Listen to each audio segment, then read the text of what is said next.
પોરબંદર નગરપાલિકાના ધરમપુર વિસ્તારમાં હાઉસ ટેક્સની રકમમાં ભ્રષ્ટાચાર થયો હોવાના આક્ષેપો થયા છે।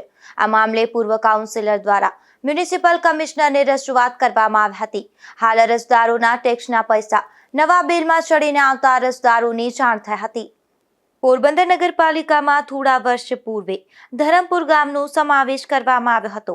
આ ગામના સમાવેશ થયા બાદ ધરમપુર ગામના આસામીઓના ટેક્સની રકમની ભરપાઈ ધરમપુર ખાતે શરૂ કરવામાં આવી હતી, જેમાં છેલ્લા 3 વર્ષ દરમિયાન અમુક આસામીઓની વેરાની ભરપાઈ કરવામાં આવી હતી અને તેમની પહોંચ પણ આસામીઓ પાસે જ છે, પરંતુ આ રકમ નગરપાલિકાને મળી ન હતી, જેથી આવા આસામીઓની આ વર્ષના વેરાના બિલમાં જૂની રકમના 18% વ્યાજ સાથે આવી હતી, જેથી આ આસામીઓને જાણ થઈ હતી કે તેમને ભરપાઈ કરેલ વેરાની રકમની ઉચાપાત કરી ભ્રષ્ટાચાર કરવામાં આવ્યો છે।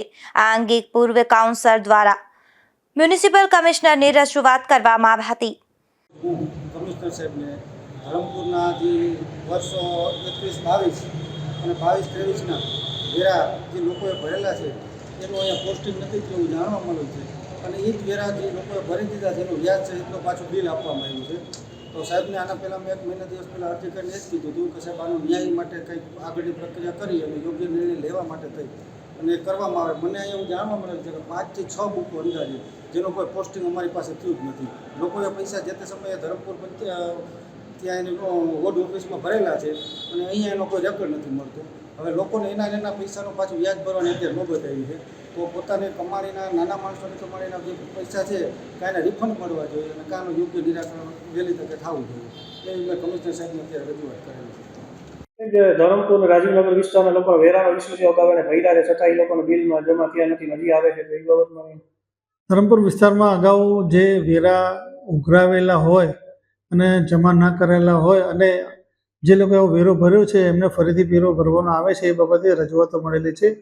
આ બાબતે ઘણા કિસ્સાઓમાં જે તે ઉમેદવાર જે તે અરજદાર દ્વારા અસલમાં જે પહોંચ રજૂ કરવામાં આવી છે એ પહોંચનો અભ્યાસ કરી અને ખરેખર આવી પહોંચો મહાનગરપાલિકા તત્કાલીન નગરપાલિકા દ્વારા ઇસ્યુ કરવામાં આવેલી છે કે કેમ એની ખાતરી કરી અને જો ખરેખર આવી પહોંચો કોર્પોરેશન દ્વારા ઇસ્યુ કરવામાં આવેલી છે જે તે સમયે તો જે કર્મચારીને આ પહોંચો આપવામાં આવેલી છે એ કર્મચારી દ્વારા ખરેખર એના વેરા ભરપાઈ કરવામાં આવેલા છે કે કેમ કોર્પોરેશનમાં એની ખાતરી કરવામાં આવશે, અને જો આવા વેરા તેઓ દ્વારા ઉઘરાવીને જમા નહીં કરાવેલા હોય તો એની સામે નિયમનની જે કાર્યવાહી કરવા પાત્ર હશે એ તમામ કાર્યવાહી કરવામાં આવશે।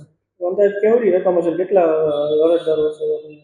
અરજદારનો આંકડો અને જે રકમ છે મને હાલ યાદ નથી, પણ લગભગ આવી 30 થી 40 પ્રકારની અલગ અલગ અરજીઓ મળેલી છે અને અમારી શાખા દ્વારા એનો અભ્યાસ ચાલુ છે અને અભ્યાસ કરીને કાર્યવાહી કરવાની થાય છે, ચોક્કસપણે કરવામાં આવશે। ધરમપુર ગામે અંદાજે 500 જેટલા આસામીઓએ આ પ્રકારની વેરાની રકમની ઉચાપાત કરવામાં આવી હોવાનો અંદાજ છે, ત્યારે આ અંગે તપાસ કરવામાં આવે તો લાખો રૂપિયાનું ભ્રષ્ટાચાર સામે આવે તેમ છે। જો કે આ મામલે મ્યુનિસિપલ કમિશનર પ્રજાપતિએ યોગ્ય તપાસ કરી અને કાર્યવાહીની ખાતરી આપી છે। નિપુલ પોપટ સાથે અશોક થાનકી, ગુજરાત ન્યૂઝ, પોરબંદર।